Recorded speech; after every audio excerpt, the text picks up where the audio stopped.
Mag-ipon ng kabutihan, hindi ng material na kayamanan. Ako po si Father Fiel Pareha at ito po ang ating segment, ang Daily Devotion, na kung saan tayo po ay magdarasal, magbabasa at magninilay kasama ng salita ng Diyos sa buong taon. Manalangin tayo. Sa ngalan ng Ama, ng Anak at ng Espiritu Santo. Amen.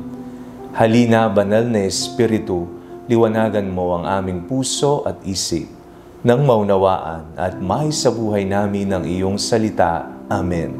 Our Bible passage for today is from the Gospel of St. Matthew chapter 6, verses 19 to 21, and I read it for you. Do not store up for yourselves treasures on earth, where moth and rust consume and where thieves break in and steal. But store up for yourselves treasures in heaven, where neither moth nor rust consumes, and where thieves do not break in and steal. For where your treasure is, there your heart will be also. Nasaan ang ating mga puso? Natanong nyo na po ba sa inyong sarili kung sino o ano na ang nariyan sa iyong puso? Ang puso ba natin ay naghahanap ng kaligayahan sa mundo? Ang puso ba natin ay naghahanap ng kayamanan sa mundo? Ang puso ba natin ay naghahanap ng tunay na pagmamahal sa kapwa? Ano ang hinahangad ng iyong puso?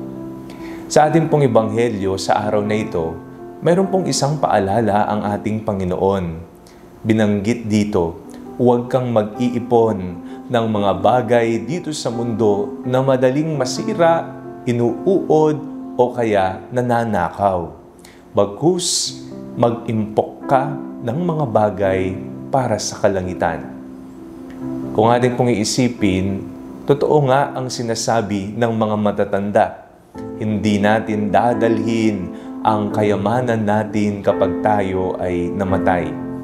Ang tinutukoy dito ay mga material na yaman. Kapag tayo patay na, wala na tayong ideya kung ano ang mangyayari rito. Kung ito ba ay pag-aagawan lang ng mga anak na naiwan, kung ito ba ay ibibenta, kung ito ba ay pag-aawayan, di natin alam kapag tayo ay patay na.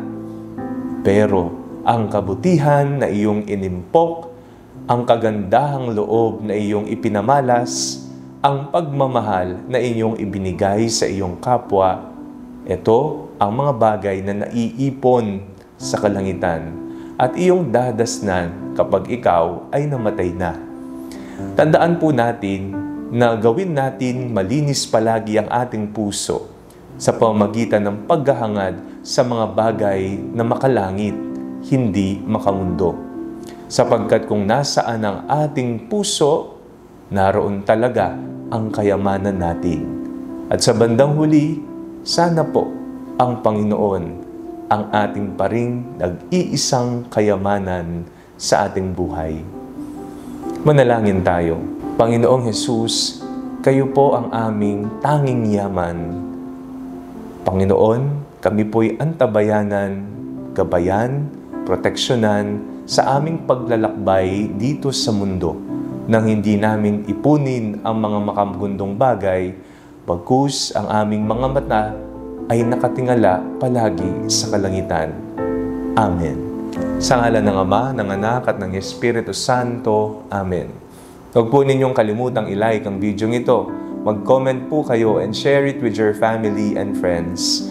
Ang Panalangin Bago Matulog ay may sariling Facebook page na po. Huwag niyo pong kakalimutang mag-like at mag-follow dito, and do not forget to subscribe to our YouTube channel.